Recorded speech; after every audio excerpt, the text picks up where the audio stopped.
Hey guys, on this week's segment, we're going to talk about adding weight. You know, there's a lot of different ways that you can add weight to baits, but I tell you, there's something that I found this year in guiding and just fishing and experimenting that I really liked as far as a weight system. Chaos Tackle came out with these discs. Okay, it has a slit in the top, in the middle of it right there, and they make them in 1/2 ounce, 1 ounce, and 1.5 ounce.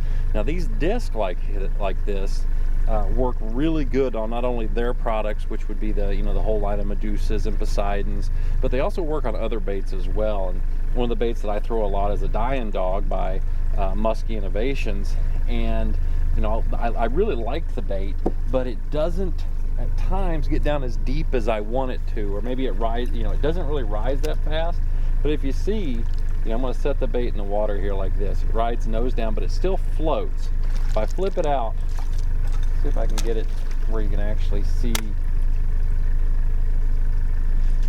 You can see there, it's going to stay up in that 4 to 5 foot range up near the surface, which is great for working around weeds and shallow structure. But if I want to get it deeper, you got to add some weight to it. So what I did, and this is stuff that, again, everything I show you is stuff that you can do in the boat. You've probably got some of this stuff in the boat right now.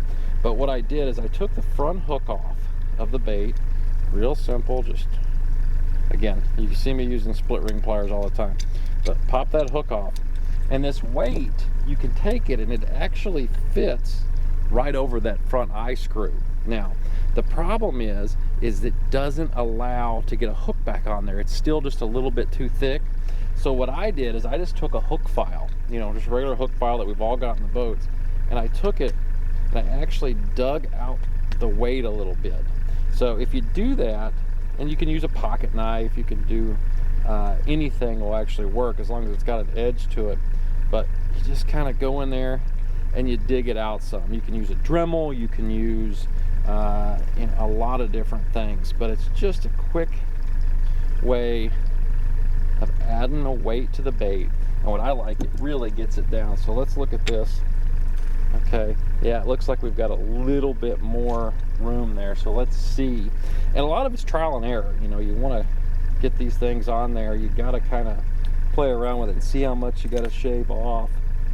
And okay, I might have done it.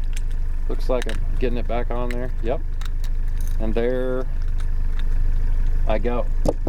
So now I got the hook on, I've got the weight on there from Chaos, and if I set this thing in the water now, this bait is going to start to sink, and it's going to get down deep, deep, deep. You can see it there. If I set it in the water, how it just dives right down. Now, what's nice about that is now I've got another depth level, another depth range I can cover with it. It makes a nice complement bait. Say I'm moving fish on crankbaits or bulldogs or Medusas, and they're not quite hitting it. So I want to give them just a different look down there. By doing this, pitch it out there, and as I work it in, you can see this bait's going to get down as deep as I want. I can count it down now, and it flutters down there and has a really cool action to it. So now I can get this jerkbait, which I love the action to, all right, that usually would only be allowed to fish in the shallower water. Now I can get it down a little bit deeper, give them a little bit different look. And I'm telling you what, guys, a lot of times that's all you need to catch fish and put a bait that they haven't seen in their zone. Guys, I hope you like this tip. Subscribe to the channel, and we'll see you again here next week.